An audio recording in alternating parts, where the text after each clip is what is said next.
les indica eso.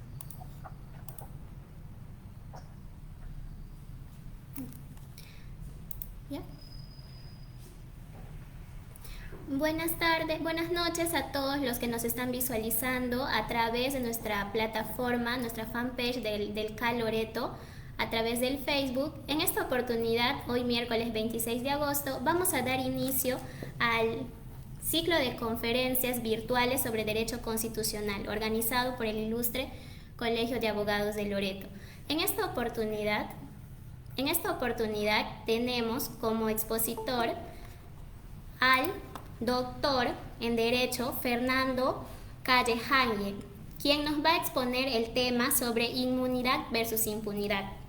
El doctor Fernando Alberto Calle Haye es abogado con más de 38 años de ejercicio, doctor en Derecho por la Universidad Inca Garcilaso de la Vega, magíster en Derecho Constitucional por la Universidad Nacional Federico Villarreal y también se ha desempeñado como profesor de la Facultad de Derecho de la Universidad de San Martín de Porres, es profesor emérito del Centro de Altos Estudios Nacionales y profesor de las escuelas de posgrado de la Universidad Nacional Federico Villarreal, Inca Garcilaso de la Vega, profesor invitado de la Escuela Posgrado de la Universidad Privada de Tacna, profesor visitante de la Universidad Particular de Iquitos y profesor de la Universidad San Ignacio de Loyola, así como también es ex magistrado del Tribunal Constitucional del Perú.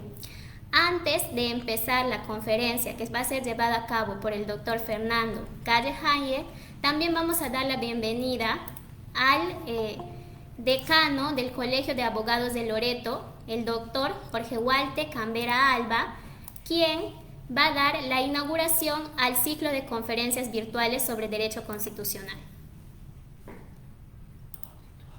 Bien, buenas noches, estimados colegas, buenas noches, distinguido maestro. Con su presencia y su conocimiento vamos a dar inicio a este ciclo de conferencias que va a llevarse a cabo hoy día, mañana, el viernes, donde conferencia de Derecho Constitucional. Y hemos querido iniciar con usted por un tema que es de trascendental importancia y que va a permitir efectivamente hacer una distinción como el tema así lo sugiere, y sabemos de su alta calidad de disertación y de decir las cosas como son, y creemos que la República, nuestro país y nuestros ciudadanos requiere realmente de mentes libres, de mentes claras, de una voz firme que señala las cosas como son, como deben ser en nuestro país para alcanzar nuestro desarrollo, sobre un flagelo que realmente nos viene azotando con graves consecuencias. Y encima de ese flagelo que viene a ser los actos de corrupción, nos viene a suceder el COVID-19 y que ha impedido que el colegio pueda desarrollar sus ciclo de conferencias, pero en vista de que ya estamos un poco más tranquilos, que Loreto pasó momentos muy difíciles, por los cuales pedimos que nos acompañen en este momento en reconocer y dar nuestro pésame a cada uno de los ciudadanos que han perdido una familia o un familiar en esta, como consecuencia de estar fallecidos también colegas. Para ellos les expresamos a sus familiares nuestro reconocimiento. Sin más preámbulos, damos por inaugurado este ciclo de conferencias y dejamos el uso de la palabra a nuestro distinguido tribuno, el doctor Fernando Calle Haye. El uso de la palabra, distinguido maestro. Gracias. Con vuestra venia, mi querido decano Jorge Walter Gambero Alba, y muchas gracias también a Margarita por la presentación. No puedo dejar de expresar mi sentimiento de alegría de volver a encontrarnos por esta vía a una tierra que quiero tanto. Ya parecía yo loretano, tantos años ahí enseñando en la UPI los sábados y domingos, pero a la vez recalcar con usted que efectivamente mi voz de protesta, de dolor, y por eso me sumo a los momentos de solidaridad con todos los deudos, pero en los medios de prensa nacionales que me intervinieron en algunas entrevistas, en su momento hice hincapié en que estaba estando abandonado Loreto, como también cuando ha habido, me acuerdo en Radio Nacional y Exitosa, sin ser parte de la entrevista, pero porque había tomado conocimiento y porque notaba una gran indiferencia con los derrames petroleros, ¿no? Y todas estas cosas que en realidad sé que perjudican mucho al ciudadano. Nuestro país es, a pesar de toda la cantidad de territorio que hemos perdido a través de los años, es inmenso, y en el caso de Loreto es una coyuntura especial.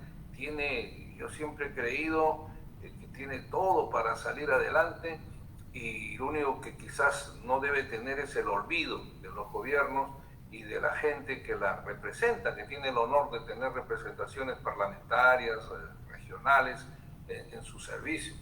Pero este es un tema efectivamente que tiene que ver, que la gente lo va a entender, con la preocupación que tenemos hasta de la pandemia, mi querido decano, porque, y mis queridos colegas y amigos que hayan sido invitados y estén escuchando y hayan ingresado a esta conferencia. Cuando nosotros en los últimos tiempos hemos visto la situación misma que estamos viviendo, y voy a empezar por la pandemia, no entendemos, por Dios, cómo puede, en una situación de tanta gravedad, de tanto dolor humano, puede existir saqueos, me refiero no de la población, que es lo que uno podría haber pensado, ¿no? Uno podría haber imaginado en Lima y en muchos lugares del país una reacción por el hambre, por el mismo COVID, etcétera, y que la población, en aras de su situación, puedan haber cometido alguna de estas circunstancias. Pero los saqueadores son quienes están ostentando cargos públicos, se roban en las Fuerzas Armadas, se roba con las mascarillas, se roba con el oxígeno, se roba con las medicinas. Dios mío, y no pasa nada. Eso se llama impunidad, para ponerles como ejemplo. Y en este tema, yo no entiendo por qué el gobierno, y le he pedido a los congresistas que me den su apoyo como voz representativa nacional, de preguntar al gobierno algunas cosas, ¿no? Porque fíjense ustedes, yo no entiendo por qué no se hizo eco. Yo les pido a ustedes que me sigan ayudando en esto, porque el gobierno dice, por ejemplo, por eso otra vuelta los domingos estamos sin reuniones familiares, sin poder saludarnos, evitar el contacto, ¿no? El primero era 3 metros, después 2, 1,5 metros, y que había que evitar todo tipo de aglomeración. Efectivamente, creo que eso es cierto, eso ha venido diciéndose a través de todas las latitudes del mundo. Pero lo gracioso es que empezado esto, empezada la cuarentena, el presidente de la República, con buena voluntad seguramente, ¿no? Porque si no ya va a haber diferentes situaciones de tipificaciones delictivas más adelante, pero con buena voluntad decía, voy a dar un bono de 380 soles. Yo decía, presidente, en las conferencias que tenía, por favor, va a generar usted como que sucedió, primero que todos los pobres del Perú no están registrados, mucho cuidado, y este es un tema de emergencia tremenda de salud sanitaria y sobre todo de trabajo, de hambre que siente la población. Entonces lo correcto, porque usted dice 380 soles y la gente va a ir a los bancos, y ustedes lo han visto, no me van a negar la cantidad de aglomeraciones, parecía un partido de fútbol ahí topándose, y lógicamente de ahí pueden haber venido muchos contagios, sin duda. Y lo peor es que una vez producido el contagio, no hay la infraestructura de hospitales, ni de médicos, ni de asistencia. Entonces yo decía, pero ¿por qué no se hace algo que en realidad sí llega, que es repartir alimentos a través del ejército, con la Fuerza Armada, y las iglesias, en los lugares más lejanos, hostiles y abandonados que tiene la República? En el caso de Iquitos, los lugares más alejados, que a veces ni llegan medicinas ni nada, y que puedan llegar pues con los alimentos del Estado, del gobierno de turno, no en propaganda política, por Dios, y además tiene que llegar con el aspecto de salud. Ustedes dirán, Fernando, estás diciendo cosas repetitivas porque eso ya es una tragedia, ya sucedió. Es cierto, pero tenemos que insistir porque se diga y se sigue en la misma situación. Y entonces, para que ustedes entiendan, esta situación de corrupción exagerada que tienen, me pueden decir muchos hoy día, hay gente que está leyendo casos históricos del país desde la independencia, fue de muy cierto, recuerda mucho a Bolívar con su decreto de pena de muerte. Uno diría, ¿por qué no se mantuvo ello, no? Y efectivamente, mientras estuvo el decreto de pena de muerte y se fusilaron a algunas personas que habían cogido dinero del Estado, la situación de corrupción estuvo un poco más limitada. Una vez que se soltó esto, pues ya sabemos el inicio del saqueo general en el país. ¿Y por qué es importante hoy día? Porque los propios gobernantes, no solamente el actual, han venido diciendo de que aproximadamente son 18.000 millones de soles los que se van en corrupción. 18.000 millones de soles, sin necesidad de que reclamarle al presidente los 84 hospitales que prometió, las escuelas, etcétera. Con ese dinero no hubiéramos tenido problemas en Iquitos de oxígeno, de respiradores, de camas, de UCI, de manutención, de trabajo y así en todo el país. Entonces tenemos que entender el daño que nos hace esto, porque sin duda es una cantidad de dinero que sigue saliendo y que además daña la moral de la República. La Constitución dice en su artículo primero que el fin supremo de la sociedad y del Estado es el ser humano y su dignidad, ¿no? ¿Y dónde está nuestra dignidad? ¿Dónde puede estar? Fíjense ustedes, si mancillan generalmente todos nuestros derechos y comienza a hacer un entretenimiento de esto ya como una burla sin que nadie responda de lo que se dice. Oigan, yo recuerdo una obra de Dante Alighieri, El infierno, donde precisamente él califica y dice que la última etapa, la cuarta etapa, donde ya sea lo peor que hay en el infierno, está reservada para los traidores y los mentirosos. Cuidado con los mentirosos en casa, ¿no? Los mentirosos en el caso de la orientación pública, porque hacen mucho daño.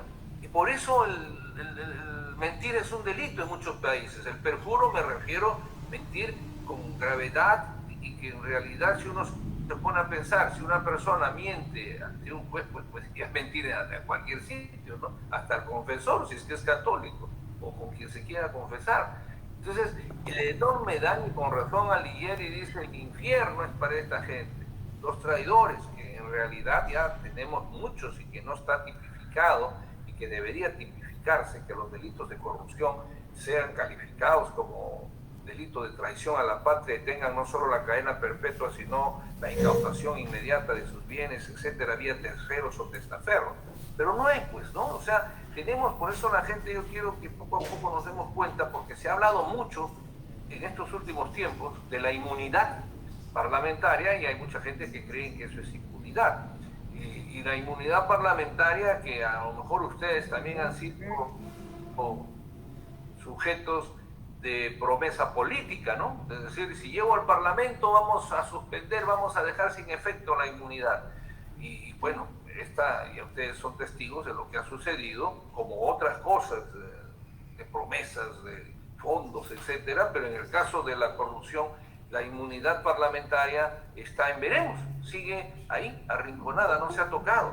Y yo quiero en este aspecto, para que se conozca un poco la diferencia, fíjense ustedes, ¿se acuerdan de la famosa marcha Ni una más ni una menos? Creo que es el título, donde marchó el presidente Kuczynski, los ministros de Estado, todo el mundo, los que tenían cargos o querían tener cargos públicos, y en el teléfono te llegaba una propaganda. Yo la verdad pensé que iba a haber más presencia de gente, porque fue una publicidad extraordinaria, merecida, por cierto, y el espíritu de todos, que nunca lo debemos dejar de defender, apoyar a nuestras mujeres, y que además esto tiene que trasladarse a un espíritu de violencia. ¿En qué sentido, decano, Margarita y colegas? En que la violencia no es una cuestión de género. La violencia que hay contra el niño, que hay contra el hombre, y contra la mujer obviamente es genérico. Violencia es general, y contra la violencia estamos, y esta no debe ser admitida bajo ningún punto de vista. Sin embargo, fíjense ustedes, después de esta gran marcha, al día siguiente hubieron más violaciones y más maltrato a la mujer. Pero una cosita, no hubo nadie sancionado por ello. No conocimos de una condena severa por ello. Eso se llama impunidad. El hecho que no haya sanción, el hecho que como estamos viendo hoy día, que, por ejemplo, todo el cuerpo corrupto del país en cuanto a sus personalidades que estaban en prisión y hasta narcotraficantes con detenciones preventivas y algunos hasta con condena, todos están fuera. Todos están fuera. Las famosas situaciones del COVID y etcétera, que nadie dice que no sea cierto. Pero obviamente esto se ha convertido en un privilegio especial y lo de malo es que recuperan su ubicación dentro del crimen organizado y se está convirtiendo en impunidad porque no les pasa absolutamente nada.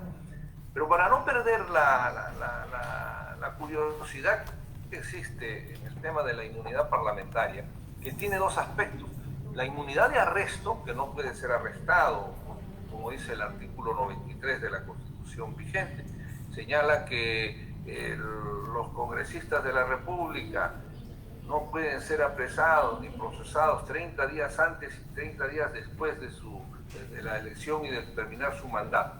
Eso es lo que queda claro. Algunos jueces han equivocado la cosa porque de la misma palabra antes de quiere decir que los delitos investigados, cometidos antes de su elección y entrega de credenciales no están dentro del campo de la inmunidad protegida que señala la Constitución.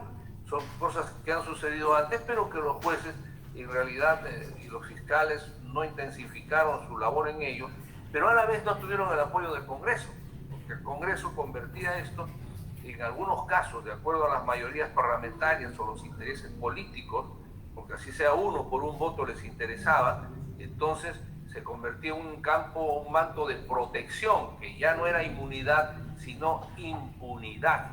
Por eso es que se presentaron proyectos en los cuales quizás hubieron errores gramaticales, pero no se puede decir, ustedes han escuchado mucho, y yo he invitado a que podamos debatir, porque se decía, por ejemplo, con esto que quisieron dejar sin efecto la inmunidad parlamentaria, que hay que aclarar que la inmunidad parlamentaria, la inmunidad de arresto, la inmunidad de proceso, solo la tienen los parlamentarios, el Tribunal Constitucional, los miembros del Tribunal y el Defensor del Pueblo. Las otras dignidades del artículo 99, ¿no? El presidente tiene también el artículo 117, pero todas las otras dignidades, ministros de Estado, magistrados de la Corte Suprema, miembros del Tribunal Constitucional también y otros, tienen el derecho ante juicio. Es decir, que y ahí había, en lo que aprobaron, por ejemplo, había, yo les decía en las entrevistas, se están descuidando el artículo 99, porque, ok, lo dejo sin efecto en cuanto a la inmunidad de arresto y la inmunidad de proceso. La inmunidad de arresto lo llevan detenido, pero a la hora del proceso tiene el derecho y dirá yo tengo derecho ante juicio. Entonces eso había que analizarlo en conjunto y esta es la oportunidad. ¿Por qué? Porque ustedes habrán escuchado mucho, porque creo que hasta el cansancio se ha hecho un historial de cómo nació la inmunidad y por qué se les daba la inmunidad y toda esta situación, incluso que ha llegado a hablar de que están violándose los poderes, se está atentando contra el check and balance, o sea, el balance de poderes, se está destrozando hasta la democracia. He escuchado si se anula la inmunidad. Increíble las cosas que uno tiene que escuchar, porque tanto se han quejado de ello y a las finales terminan defendiendo, ¿no? Y la prensa grande, que a mí me da la impresión que está prestando y asumiendo una responsabilidad muy delicada, porque se está olvidando de su responsabilidad y por ratos en su, no sé, apoyo exagerado o quizás de tentación de rentabilidad, ¿no? Porque cuando el presidente habla cuesta, cuando hay publicidad cuesta. Entonces, por eso también los peruanos tendríamos el derecho y deberíamos exigir a través de nuestros congresistas que nos escuchan, exigir que se informe al país cuánto nos está costando la prensa por los avisos del Estado, etcétera, cuántos asesores tiene el Estado, magistrados del Poder Judicial, Tribunal Constitucional, ministros de Estado, parlamentarios, cuál es la nómina de asesores del presidente, etcétera, cuánto ganan y qué hacen, porque ese es el derecho de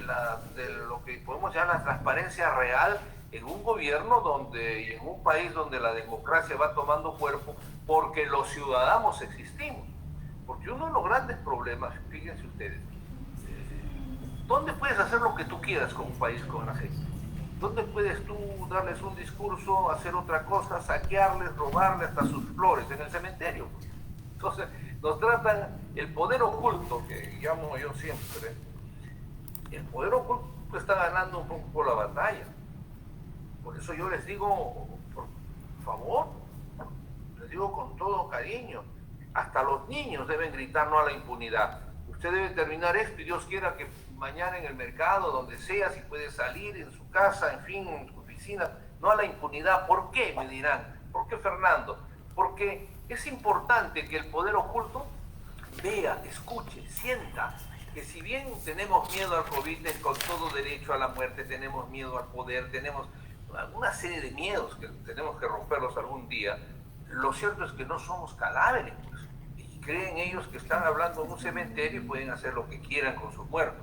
Y eso, por eso yo digo en forma silenciosa que se generalice el tema de no a la impunidad, porque es la única forma que hagamos sentir que tenemos vida. Entonces, mis queridos amigos, fíjense ustedes en el caso de la inmunidad parlamentaria, que se convierte después en impunidad al no pasar nada a los que delinquen. Primero, la protección de la inmunidad, que es estrictamente, repito, para el Parlamento y para las dignidades que están en otro mecanismo de antejuicio en el artículo 99 de la Constitución. Pero volvía a refutar aquellas cosas que se han dicho que atentan contra la separación de poderes, que hacen daño a la institucionalidad democrática. ¿Saben? La verdad, es más, se dice que eso hace retroceder la vida económica. Yo tengo la impresión, con la venia de ustedes, y quizás con el apoyo, que lo que hace daño a la democracia, que lo que destroza sus instituciones, es justamente que la corrupción no sea sancionada, que seamos un país donde haya intocables y la impunidad sea total. Eso es lo que desprestigia, eso es lo que debilita nuestra juventud, pierde la ilusión, la esperanza, y a las finales vendemos un mensaje a los jóvenes: tener dinero como sea, robando, matando, prostituyéndose, lo que fuera, porque el tener dinero ya es un amparo y que te puede hacer algo que no suceda nada. Y lo tenemos, por ejemplo, hace poco, ¿no? Un fiscal supremo prácticamente retira la acusación en un extremo importantísimo de lavado a uno de los narcotraficantes importantes que ha tenido el país, o que tiene, ¿no? Creo que estaba condenado a 27 años. Pero como somos hijos del olvido, nos olvidamos que en ese caso, por ejemplo, mi querido decano, colega, cuando se condena a 25 y 27 años, condenan a la hermana también a 25 años. Y maravilla única en el mundo, no sé cómo sea, que pasan y dicen, voy a ir al servicio, condenada ya, antes de que termine la audiencia de lectura de sentencias, y la presidencia le dice, vaya usted, se supone con la policía. Bueno, hasta hoy no ha vuelto esa persona, ¿no? Hasta hoy no regresa. Entonces, y eso se olvida. Eso se llama impunidad, pues, porque alguien tiene que responder por todas estas cosas.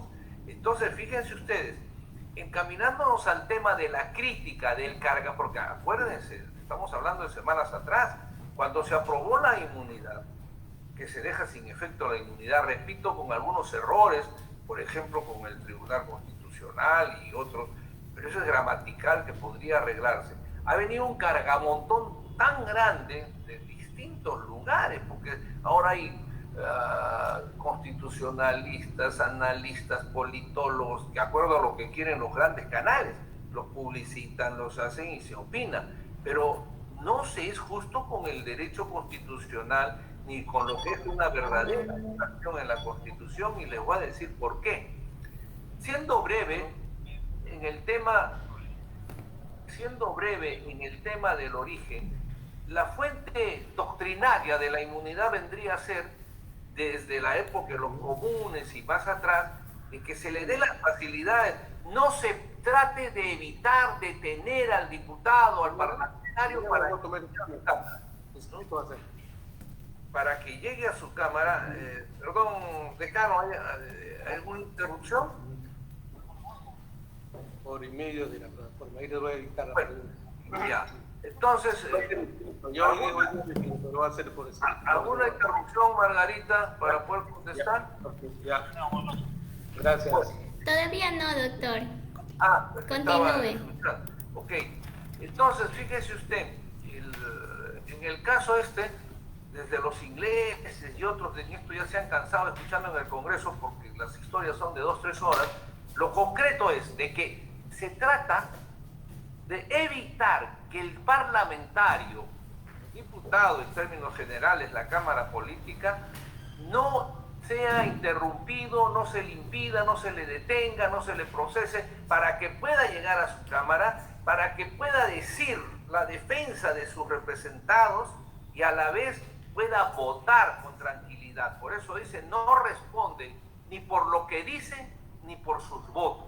Esa misma expresión se trasladó, porque es así la concepción, a los miembros del Tribunal Constitucional, que es lo que habían retirado. Error, no responden ni por sus votos ni por lo que dicen.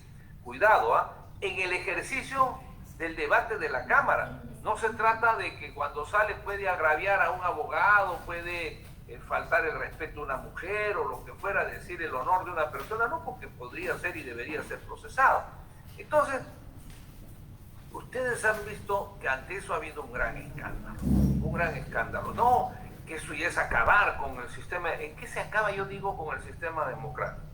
Si la protección es, y está dada, si se mantiene así, a que el parlamentario tenga toda la libertad, no responda por lo que diga en la Cámara, ni por los votos que den, para que no haya chantajes, presiones, sanciones, en fin, en el voto que da un parlamentario, como lo da un miembro del Tribunal Constitucional. Sin embargo, la pregunta sería, ¿por qué tanto cargamontón ahora? Y yo me pregunto, ¿acaso la protección original era para evitar que los detengan a quienes cometen delito? Es decir, tenemos que acostumbrarnos a que estamos eligiendo personas con tendencia o proclividad al delito y que esta elección tenga que protegerlo. Porque fíjense ustedes, cuando hablaba de olvido, es porque el artículo 99 de la Constitución señala justamente que el presidente de la República, miembros del Tribunal, Corte Suprema, etcétera, ministros de Estado, tienen derecho a antejuicio. Ahorita lo voy a explicar. Derecho a antejuicio por los delitos e infracciones que cometan en el ejercicio de su mandato y hasta 5 años después. Miren, vuelvo a hacerles la misma pregunta. Es que quiere decir que cuando vamos al ánfora o cuando los señores congresistas eligen a una alta dignidad y tremendamente importante, y me siento honrado en el más alto cargo de la vida jurídica de un país, que hay sus deficiencias, que hay que mejorar la Constitución, todos estamos de acuerdo, pero cuando eligen en el Congreso se está eligiendo a personalidades que creemos que puedan cometer delitos y hay que protegerlos. Igual, usted elige parlamentarios, desde el momento que vota, cree que ya tienen que cometer delitos, que vayan a lucrar, a robar, a extorsionar. Obviamente que eso no está, se entiende que hay gente totalmente decente, que puede haber infracciones, es posible, en su afán de servicio, a veces los alcaldes no tienen esta protección de los gobiernos regionales, podría decirse que deberían tenerlos porque son los que tienen más juicios, pero en verdad, por ejemplo, a veces ahí había la malversación de fondos por equivocaciones en el uso de vasos de leche, de entrega, aumento de sueldos, y entonces por desconocimiento muchos alcaldes cometen malversación. Podría haber algunas infracciones constitucionales, yendo a los congresistas y a las autoridades del artículo 99 de la Constitución, pero hablo de infracciones. ¿Por qué tiene que estar en la mente ya del ciudadano y en la mente del legislador cuando han puesto eso? Por delitos, todos los delitos que cometan. ¿Tenemos que presumir que va a haber delitos? Por eso yo creo que, y les ruego a los señores congresistas que me escuchen, que insistan en ello, porque lo único que hay que corregir, y ustedes me ayudarán, en el artículo 99 sería tan sencillo, mantener la situación. Los congresistas o presidente de la República, ministros, miembros del tribunal, etcétera, tienen derecho ante juicio por las infracciones que cometan durante el ejercicio de su mandato y 5 años después. Eso se puede analizar después, pero si se dan cuenta ya retiramos los delitos. O sea, ya no tendrían ese derecho, solamente van a retirar por los delitos que cometan. Dejamos los delitos a que puedan ser juzgados y que cada cual que delinque responda ante el sistema de administración de justicia, donde ahí sí tenemos un serio problema, porque sin duda que la corrupción, mis amigos, existe hasta en la iglesia y hasta en las iglesias evangélicas, en todo lado existe, pero lo que no se permite es que esta quede sin sanción, y cuando queda sin sanción eso se llama impunidad. Fíjense ustedes, este tema de la impunidad y el abuso del poder y sobre todo el poder oculto, yo diría que tiene, pues, no solamente desde el inicio de la República, pero se consolida como una yapita cuando se retorna a la democracia después del régimen militar de Velasco y Morales Bermúdez, el cual por cuestión de tiempo no vamos a tocar, pero hay mucho que decir, tanto en su mundo jurídico de ese entonces. Pero lo cierto es que cuando se retorna, retornó nuestra vieja oligarquía, más fuertes, algunos dicen más soberbios, más prepotentes. Lo es cierto que tomaron sus diarios, sus bancos, todo, volvieron a recuperar, ya no las grandes haciendas, porque las convirtieron en bonos y convirtieron en bancos y en empresas, y estaban las cooperativas azucareras, que tampoco vamos a extraer el tiempo en su resultado, pero son entes poderosos de alguna forma. Lo cierto es que, sí, pues, retornaron y empezaron las privatizaciones, etcétera, después de un periodo, pero retornaron con fuerza a recuperar todas sus situaciones y empezó otra vuelta el poder oculto, al que llamaba González Prada, que los muchachos de Iquitos ojalá los puedan leer, los lean con frecuencia, tanto en Horas de Lucha como en otros libros, en los cuales él era un crítico tremendo de la Guerra del Pacífico, pero más que el conflicto del Pacífico eran las personas que en traición a la patria incluso señalaba, se enriquecieron en algunos medios, mientras que los peruanos eran arrasados por todo el territorio nacional por la barbarie que cometía el ejército invasor. Pero y por eso él señalaba y decía, donde se pone el dedo sale la pus. Yo, parafraseando al libre pensador, decía, no se necesita poner el dedo en ningún lugar de nuestro país, la pus brota sola, hay que andar en paraguas, porque cae a cada rato, y lógicamente nosotros, un cementerio, no tenemos capacidad de reacción, pero esto tiene que terminar y empezar a tener confianza y conciencia para que podamos recuperar y mejorar el destino de nuestros hijos y saber, porque estoy convencido que sí tenemos futuro, y digámoslo con alegría, pero nadie nos lo va a regalar. Tenemos que enmarcarnos dentro del orden constitucional y las normas y sobre todo en la responsabilidad de la justicia. Y fíjense ustedes, acompañando a nuestra vieja oligarquía, el civilismo, como se le llamó en una época, terrateniente, latifundista, oligárquico, etcétera, y todos los calificativos que se le dio en los años del 900 y del 30, definitivamente los acompañaron una novedosa corriente, los narcos. Llegaron de la mano, no digo que ellos los hayan traído, o sea, ninguna de estas grandes familias archiconocidas, los Aspía, Miro Quesada, ¿no? Río Agüero, etcétera, no, ellos no los han traído, pero ya se vinieron también, pues. Y había entonces, crece el poder oculto, porque si ustedes se dan cuenta, no solamente este otro lado del poder oculto empieza a interferir en la vida política de los partidos.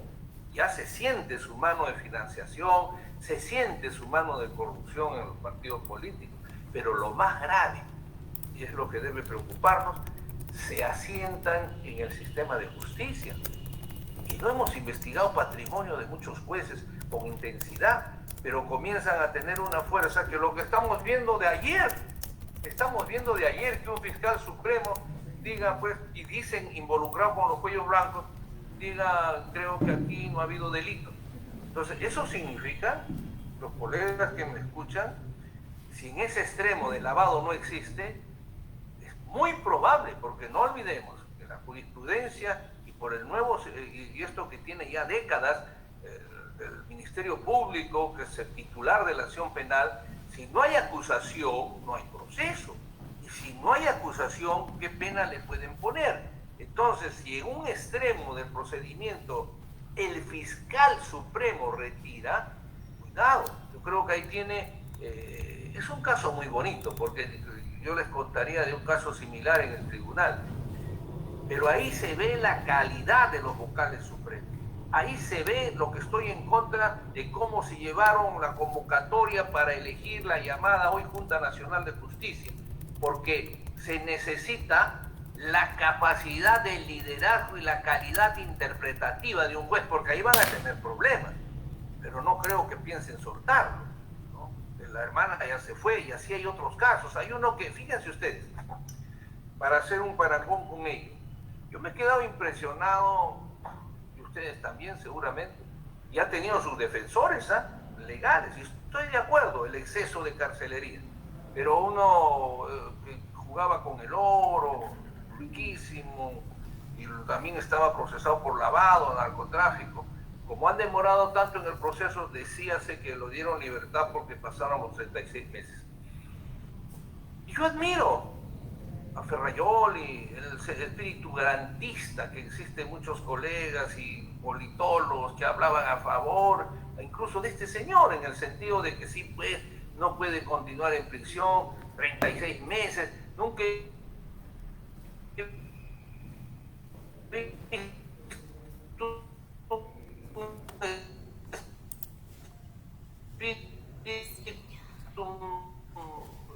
¿Qué les puedo decir? Más identificante el principio de inocencia, por supuesto que sí. Los derechos humanos, siempre he dicho, y están hasta en los votos. Yo creo que los derechos humanos, los derechos fundamentales, son universales, son imprescriptibles, pero un ratito tienen su espacio y su tiempo. Esto no es Suiza, señor.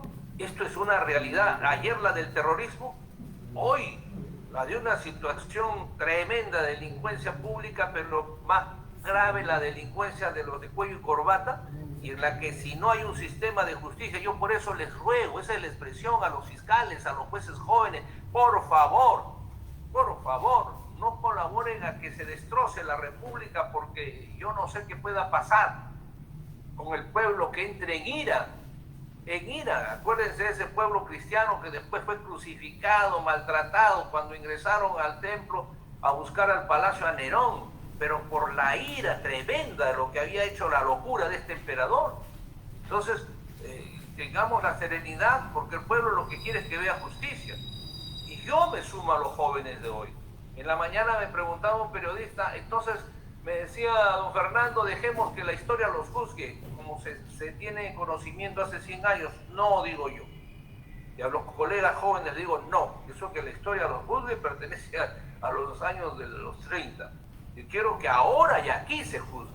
Ahora y aquí tenemos que ver las sanciones. Ahora y aquí tenemos que ver las incautaciones, etcétera, que les duela a los que han saqueado la república, y los jóvenes puedan ver militares, que ahí faltan los militares, degradarlos a rasos y que quiten todos sus beneficios, para que las generaciones que sigan vean que aquí no es gratificante robarle al pueblo, no es gratificante ni un premio saquear las arcas del Estado, traicionar la voluntad popular. Entonces, el mecanismo del sistema de justicia tiene que funcionar con rapidez, y para ello estamos. Pero ahí entramos a un problema, mi querido decano, Margarita y colegas, al problema del poder oculto y la impunidad. Porque fíjense ustedes, son testigos en alguna oportunidad las denuncias y precauciones que quería que se tomen con el Consejo Nacional de la Magistratura. Y lo digo por una razón, porque el poder oculto, ¿qué es lo que busca? ¿Qué es lo que pretende? Tener políticos amigos, puede ser, para algunos lobbies legales, en fin, que puedan beneficiarlo. Pero ¿qué es lo que más le preocupa al poder oculto? Primero, su libertad, sus bienes, aunque a veces no les interesa que se los quiten, porque como es producto de dinero ilícito y lo vuelven a tener a la mala, pero la libertad y su familia, que no vayan a la cárcel, que no los persigan, eso es lo que quieren. Y en un sistema democrático con todos sus defectos, pero que lo estamos viviendo, gracias a Dios, que hay que corregirlo. Hace 30 años, cuando empezó la Constitución del 93, dije y sostengo que era necesaria una asamblea constituyente.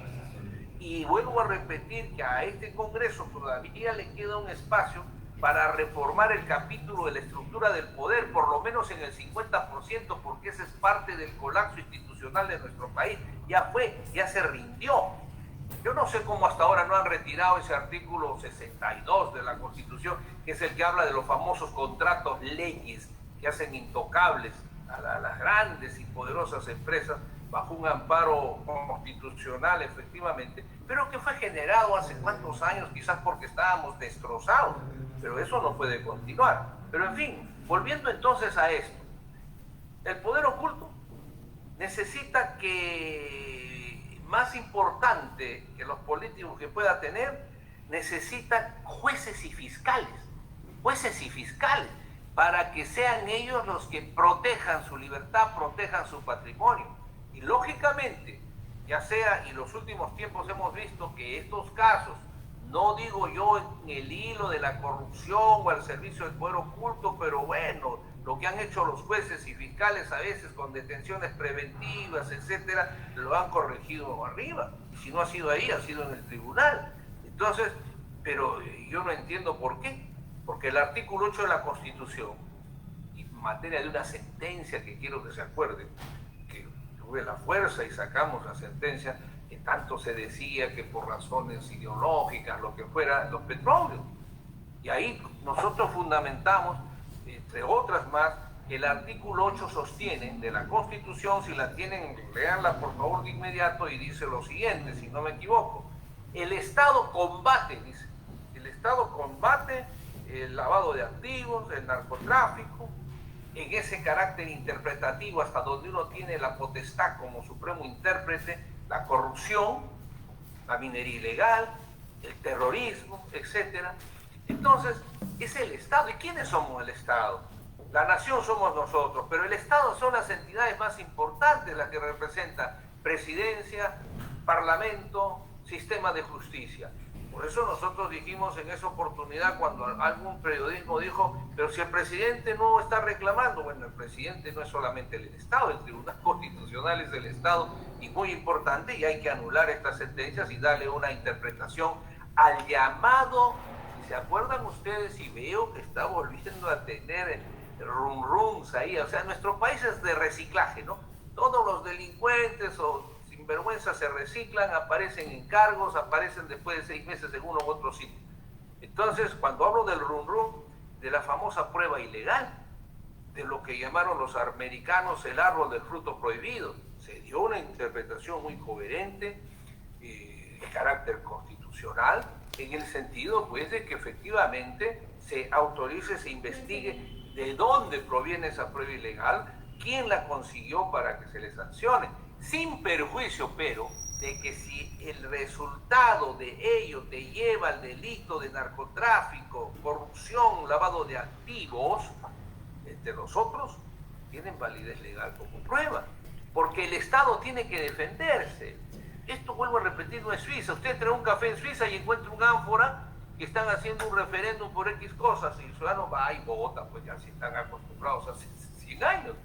Nosotros tenemos que defender a nuestra población, a la nación, de esta lucha contra el crimen organizado. Por eso mi invocación a los jueces, porque el caso de la corrupción ya pasó al tema de la impunidad, y la corrupción la pueden cometer políticos, funcionarios, etcétera, pero la impunidad, el que la conserva y la mantendría sería el sistema de justicia, el que tiene que decir no, señor. Y fíjense ustedes que lo que digo no es broma, y le ruego a mis colegas que me ayuden a interpretar esto. Entonces, si seguimos esa relación de qué es lo que necesita el poder oculto para subsistir y seguir destrozando la República mientras que ellos se enriquecen bajo el amparo del delito, del crimen, necesitan sin duda que el juez vocal, supremo, superior y juez de la provincia más lejana, cuando sirve al poder oculto, tenga la seguridad de que el poder oculto lo va a proteger, porque el juez o el vocal va corriendo y le dice, oye, yo te he servido, pero bueno, yo también te he pagado, sí, pero mira, van a ratificarme aquí a 7 años, tema discutible después, pero tengo esta preocupación, hay la investigación, y entonces el poder oculto le dice, mira, tú sigues sirviéndome, no te preocupes, pero es mañana, no te preocupes. Bueno, el juez o el vocal supremo va nervioso a la audiencia en el Consejo Nacional de la Magistratura y Hugo Maravilla tiene 4 votos. Se salvó. Caray, él no entiende, pero sí sabe de dónde viene. Entonces, ahí va su lealtad hacia el poder oculto, su lealtad al crimen, la corrupción impositiva. Y la prueba de ello, mis queridos amigos, es que afloró los cuellos blancos, los cuellos rojos, los cuellos verdes, y destituyeron, y yo no he estado de acuerdo, no creo que era necesario disolver un organismo constitucional independiente. Es un mal precedente. ¿Por qué? Sí se puede reformar. Además, fíjense ustedes, para que vean que ahí sigue el poder oculto y la impunidad. Yo no quiero pensar, pero supongo que las mentes lúcidas del Parlamento y sus asesores sabían lo que hacían, y el propio presidente, quien se ufana de la reforma política y judicial, y yo diría que ambas no sirven para nada, se ha hecho un daño tremendo, pero lógicamente ha calado en la opinión pública porque tiene repudio total a la corrupción y repudio a estos organismos que estaban involucrados. Pero si usted encuentra una podredumbre ahí, ¿dónde tienen que estar? En la cárcel, pues. Deben ir a la cárcel, a la prisión, incautarle sus bienes, procesarlos con rapidez, casi en una forma sumarísima. Y en el caso del Consejo, que había voluntad de hacer la reforma constitucional, nada impide. Pero si hubiera llamado a los suplentes o si hubiera hecho votación, lo que se quiera, en una demora muy corta, y tendría usted que seguir los concursos y se destituían a los jueces y se denunciaba. ¿Qué es lo que hemos escuchado? Yo le ruego que haga uso de su memoria. Cuando había algún problema, ¿qué decía el presidente de la República? Corrupción, pero no se puede hacer nada porque no hay Consejo Nacional de la Magistratura. Y se olvidan que en el caso de los fiscales supremos, en el caso de los vocales supremos, sí, pues no hay consejo, pero hay parlamento. Y el parlamento puede, haciendo uso de la investigación y el antejuicio, destituir, y no solo destituir, sino enviar a ese funcionario supremo a la Procuraduría para que termine en la Fiscalía y termine en la cárcel, si es que eso es merecido. Porque si no, hay que pedirle disculpas de todo lo que se puede haber dicho, porque no solamente su honor, sino su alta majestad. Pero no podemos estar jugando así. Entonces, fíjense ustedes, y yo los invito a analizar esto.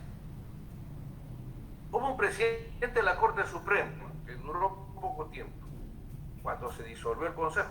Hagamos memoria. Creo que ha escrito, no lo recuerdo, es un amigo, pero un libro sobre lavado de activos, justamente.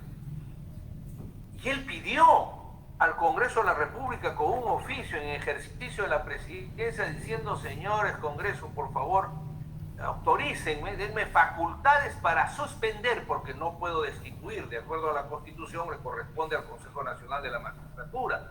Pero no hay Consejo Nacional de la Magistratura. Denme facultades para suspender a 8, creo, vocales supremos. Quisiera hacerlo con fiscales, pero no es tampoco mi jurisdicción, no es mi alcance. Mi alcance es el Poder Judicial y necesito esa facultad. El Congreso se la negó, pero el Congreso, para empezar, por ejemplo, ha podido recoger las investigaciones o las razones de este presidente de la Corte Suprema, investigarlos y hacerles el antejuicio y destituirlos y enviarlos a la cárcel, si era verdad lo que se decía o lo que dice todavía, supongo, no puede negarlo el expresidente de la Corte Suprema.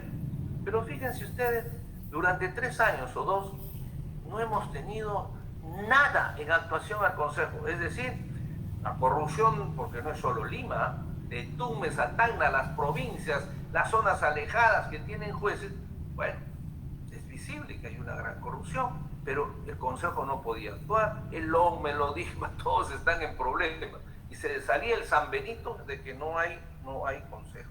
Bueno, llegamos a la circunstancia de elegir la Junta Nacional de Justicia. Y fíjense ustedes, porque ahí están las entrevistas, los artículos, las conferencias. Desde el primer momento se habló que se necesitaba las grandes personalidades del país. Me parecía muy correcto. El doctor Bedoya, que aprecio mucho, tengo unas declaraciones en un libro mío que estoy retardando en salir, tipo de investigación, por culpa ya mía, y en realidad, en un momento, si se acuerdan, salió él, parece que le informaron mal, el doctor Bedoya, porque salió y dijo: yo le pido a mis amigos, a mis colegas, que se presenten a este concurso, porque es solamente un expediente que van a ver, pero después su personalidad, necesitamos esta gente de peso para salvar a la justicia. Muy bien, no le dijeron no le dijeron que esta llamada comisión, que no sé por qué no responde, pero tendrá que responder y está llevando en su peso a las instituciones que representa, había hecho un examen como si fuese para jueces de primera instancia. Oiga usted, a un magistrado de 30 años de Loreto, con todo un prestigio, que lo quieren, lo respetan, ¿se va a exponer a un examen que no sabe ni quién lo tome? Entonces, era visible que no iba a haber lo que se dice, sin perjuicio de reconocimiento y amistad a las personas que están, pero vamos a la forma que funcionaron. Entonces, por eso es que de repente el resultado, no pasó nadie el examen, fracasó. Bueno, nuevo concurso. Que la ley, dijeron, la ley, yo digo una cosa, si la ley es tan mala, pues ¿para qué aceptan el cargo, no? Tienen el reglamento que era su oportunidad, hicieron lo mismo. Yo no digo que haya un interés, pero lógicamente no se consiguió lo que se quería y ahí está el resultado. Entonces ustedes ven que otra vuelta hicieron, y espero que el Tribunal Constitucional no se contagie de ello, hicieron un sistema, ¿cómo podría decir?, para ahuyentar más bien a las personalidades, ahuyentarlas y que no se presenten, no se sacrifiquen por el país. Y eso tiene una manipulación. Y con el cuento de la meritocracia dejaron gente que podría haber, y a mí me hablaron, por ejemplo, soy sincero, pero ¿cómo iba si yo estaba criticando ese sistema? Si había, y fíjense ustedes lo curioso, no soy yo, un periódico, una revista de junio, lo están guardando, dice que la congresista Lizárraga, a la que felicito por esto, pero a la investigación, por ejemplo, fíjense ustedes, para empezar, han pasado 5 meses. Yo le pregunto a los abogados, a los litigantes, ¿conocen de que algún juez superior o juez provincial de la capital o de los distritos haya sido destituido por la nueva Junta Nacional de Justicia? ¿Conocen algún caso de Tumbes a Tacna que sea de importancia y relevante? Pues no. Yo le pregunto a todos mis colegas, si uno hubiera asumido, si usted asume la Junta Nacional a mediodía, termina de juramentar, ¿no lo llamaría de inmediato a ese expresidente de la Corte Suprema? Lo invita a almorzar y le dice: presidente, qué gusto, tome este asiento, yo soy el nuevo presidente de la Junta Nacional, yo tengo aquí sus recortes, usted pidió, el Congreso no le dio facultades. Señor, ¿quiénes son esos vocales? ¿Cuáles eran las pruebas? ¿Dónde está? Siéntese usted. Estamos hablando del primer día. Mis queridos amigos, a la semana, usted los tenía, los vocales, pidiéndole disculpas de lo que había hablado el presidente de la Suprema, o los tenía destituidos y remitidos con la denuncia correspondiente del procurador al Ministerio Público. Porque no se trata de quitarle la confianza en el sentido de no ratificar por corrupción, no se trata de destituir a un vocal y que se vaya a su casa, porque entonces esa es una maldad, es un anticuerpo, es un asunto personal del consejero o del parlamentario. Eso no puede admitirse. Si a uno lo sacan por corrupción, debe ir a la cárcel, no es otra razón. Pero sin embargo, fíjense ustedes, no se hizo nada de eso. Ya van 5 meses, creo que solo han suspendido a un fiscal suspendido, por Dios, con todas las pruebas, y quieren más meses. Yo no sé cómo van a hacer, porque el Congreso les ha dado 18 meses, miren ustedes, para revisar todos los nombramientos hechos por el anterior Consejo. Todos los nombramientos, y obviamente que seguro va a haber unas destituciones, porque si no, ¿dónde está el manejo de los cuellos blancos? Pero, oh maravilla, quiero dar lectura. Miren ustedes, según esta investigación, la señorita doctora Beatriz Gerí Urillano es jefa de selección del corrupto Consejo Nacional de la Magistratura, así lo dice la revista investigadora, como directora de selección y nombramiento de los fiscales y jueces de todo el país. Muy bien.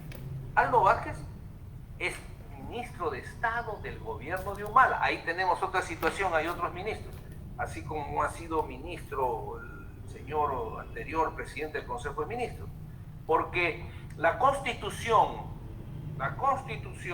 vigente señala textualmente, mis queridos colegas y amigos, que los ministros son responsables, solidarios, y todos sabemos lo que es ser solidario, de todos los delitos e infracciones que comete el presidente. Solo se salva si deja constancia en acta y renuncia al cargo. Así que, por las investigaciones cuando empiecen a los presidentes, bueno, sí, es obvio que los ministros van a pasar por ahí. Y si algunos de ellos están, fíjense, protegidos por nombramientos, ¿quiénes los han nombrado? ¿Quiénes han elegido si sabían que eran ministros? Pues bien, según esta revista, el presidente de la OI Junta Nacional vuelve a colocar a la señorita Heri Kuriyama al mando de la Comisión Espacial, fíjense, encargada de revisar todos los nombramientos y evaluaciones y procesos disciplinarios realizados por el CNE. Diga, somete a humor, pero hay indignación. Ya me imagino los jueces corruptos de ayer nombrados por el CNM deben estar aplaudiendo esto, pues, ¿no? Dirán, aquí no va a pasar nada, pero no queda así. Heri Kuriyama le pedía al prófugo César Inostroza que le enviara preguntas para utilizarlas en los concursos de magistrados en mayo del 2018. ¿Qué les parece? Y ella va y es asesora principal, nuevamente. ¿Dónde está el Congreso de la República?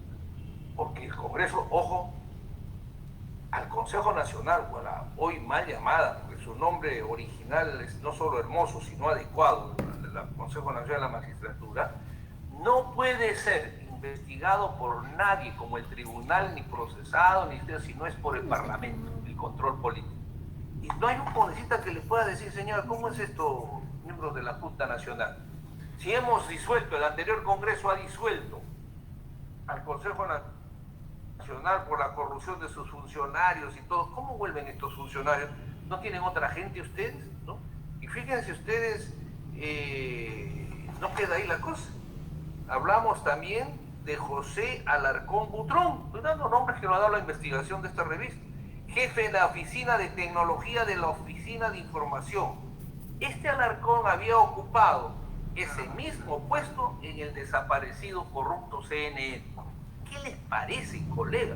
Por eso yo hablo de la importancia de la lucha frontal contra la impunidad, y que es la impunidad la que nos está a nosotros destrozando como república, destrozándonos como instituciones. Yo por eso he dicho, y con todo cariño, porque tengo el honor, mi querido decano, de que vosotros hace muchos años me hicieran miembro honorario de vuestra augusta orden, de la cual la llevo y creo estar a la altura y el prestigio que se merece y la valentía que tenemos que tener los abogados. Pero sin embargo, en los últimos 20 años, empezando por Lima, creo que hay una confusión y en provincias están mejor, no es un club. En los colegios de abogados han sido los rectores, contralores de la vida jurídica del país. Y yo no los he visto, por ejemplo, criticando las sentencias interlocutorias, el precedente Huatuco, hablo en caso del Tribunal Constitucional. No he visto su preocupación con el CNM, con la elección de los miembros de la Junta, con el caso del Tribunal Constitucional y lo que pueda elegirse, cuando ellos son los que deberían participar. Y si el pueblo sale de sus ataúdes, podrían no solo poner al presidente, sino exigir que los gobiernos pongan buenos ministros, exijan, conozcan a su gente, a sus personas. Y eso es una crítica sana que hago de reflexión. Yo felicito lo que están haciendo ahora de estos encuentros nuevamente entre colegas. Pero fíjense ustedes, en las últimas semanas, estamos hablando de julio, el Poder Judicial concedió el arresto domiciliario a 6 importantes miembros de la red criminal. José Luis Cabaza, acuérdense, operador político de la organización, el ex consejero Julio Gutiérrez, él es juez Jacinto Salinas, él es asesor de la Corte Superior del Callao, y siguen nombres y algunos trabajando. Y entonces la pregunta común sería, que supongo que muchos se la han hecho en su casa con sus hijos, amigos, o haciendo un brindis en mi querida Iquitos, y diría, ¿pero cómo? ¿Los consejeros no son los causantes de los cuellos blancos? Todos los audios que tanto daño hizo al país y que hicieron que se lleven a la tumba una institución, un organismo constitucional importante, por corrupto lo disolvieron. Están libres, paseándose, conferenciando, haciendo negocios, academias, etcétera, saliendo en televisión. Algunos magistrados han llegado hasta distintas instituciones. Eso me hace acordar cuando saltó el caso Odebrecht, del cual tuvimos una posición muy clara, ustedes la recordarán, pero cuando salió el caso Odebrecht salió una relación de estudios de abogados, una relación de árbitros, una relación de periodistas, ¿se acuerdan? Vinculados a Odebrecht. Así salió. ¿Y dónde están? Desapareció la cosa. Ese es el juego del olvido.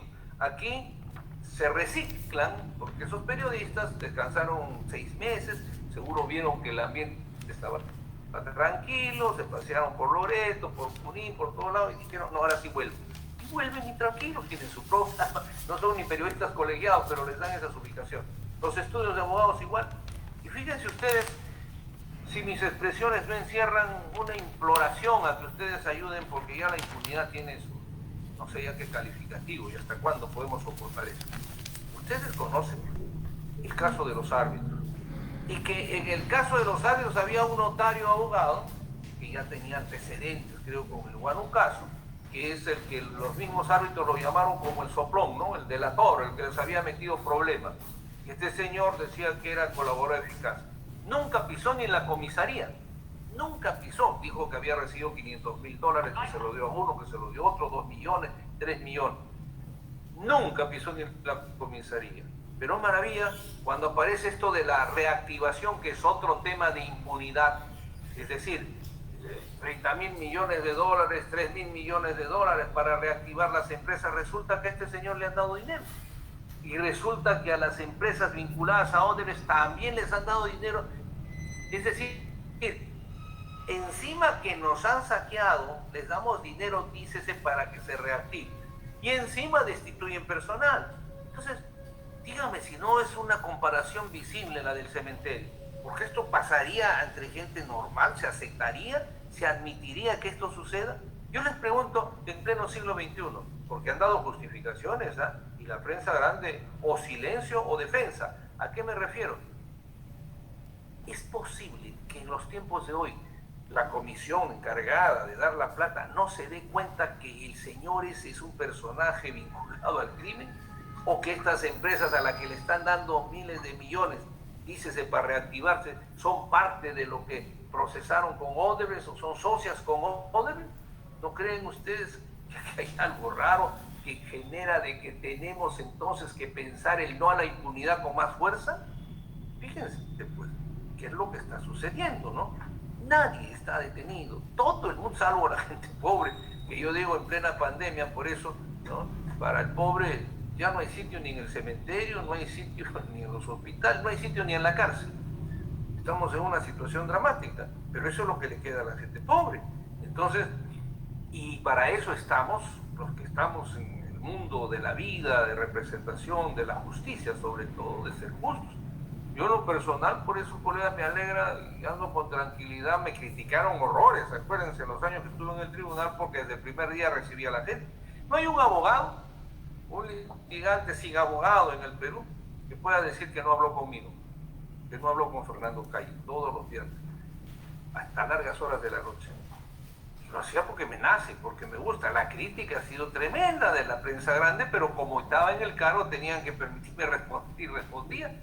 Y les decía, porque decían, incluso uno un poquito atrevido, bueno, como su forma de ser, me dijo, usted cree que sirve a los descamisados, está usted igual que Perón y qué sé yo, y que los más humildes. Un ratito le digo, sáqueme usted un caso de gente que usted dice que van a verme, gente humilde, gente pobre, en que yo le haya dado la razón sin tenerla, sin que sea justo, sin que sea legal. No hay. Lo que yo hago es recibir por una razón, y usted también puede tener, pero usted tiene la puerta abierta. Por una razón, porque el ser pobre en nuestro país, queridos colegas, es no tener nombre, no ser nadie, ser pisoteado, ninguna puerta se le abre, nadie la atiende, todo el mundo le echa la culpa, ¿no? Ese viejo chiste es que cuando el pobre toma es un borracho de porquería y cuando el rico bebe se está divirtiendo, pero es parte de una gran verdad. ¿Quién va a escuchar a esa gente? Pues yo la he escuchado 6 años, ¿no? Y de ahí saqué muchas cosas, les digo realmente que, bueno, no he terminado, debería escribir el libro negro de lo que puede haber sucedido, pero en realidad hay mucho olvido. Por eso salió ese precedente vinculante, acuérdense ustedes, para los trabajadores, de que los trabajadores despedidos, acuérdense, porque 150 años me decía la OIT, nunca había pasado igual. Todo trabajador despedido, los laboralistas que me escuchan, si retiraban sus beneficios sociales cuando era despedido, la sentencia que yo encontré, porque fue el primer cargo público y único que he tenido, decía que se ha roto el vínculo laboral. ¿Cómo que se ha roto el vínculo laboral? Si esa es su plata. Si en un país, ¿cuántos años tiene en el Poder Judicial? 4 o 5, llega aquí, ¿qué quieren? ¿Que robe? ¿Robe? ¿De qué va a vivir? Si no puede conseguir trabajo inmediatamente, será de sus beneficios sociales. Entonces no fue tan sencillo, ¿eh? 3 años, supuesto, me costó, y logró, mejoraba mi voto cada vez más, con estos argumentos sencillos pero jurídicos también, y se convirtió en vinculante, que todos los trabajadores que retiran su beneficio social no pierden el derecho de continuar o de plantear la acción de reposición, y si esta es justa, correcta, ha sido arbitraria, abusiva, se ordena su reposición. Pero ahí surgió, no creo que la viveza, porque hubo una época de incentivos, ¿se acuerdan ustedes? Entonces, como los incentivos se ponían en una sola cuenta y se retiraba, el trabajador, pues bueno, decían que se había roto el vínculo laboral. Están los debates, ojalá, por eso yo pedía que quede todo grabado, y mis colegas con justa razón me decían, pues ya no te pases, y si todo sabido, otra vez decía, mira, de que tú no sabes lo que es ser humilde, lo que es ser pobre.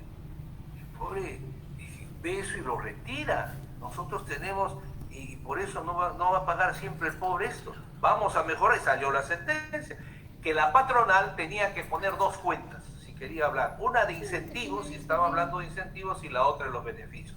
Cosa que el trabajador ahí pueda retirar sus beneficios, y sabía que si retiraba la de incentivos se rompía el vínculo laboral y ya no tenía derecho a que se siga el trámite de reposición.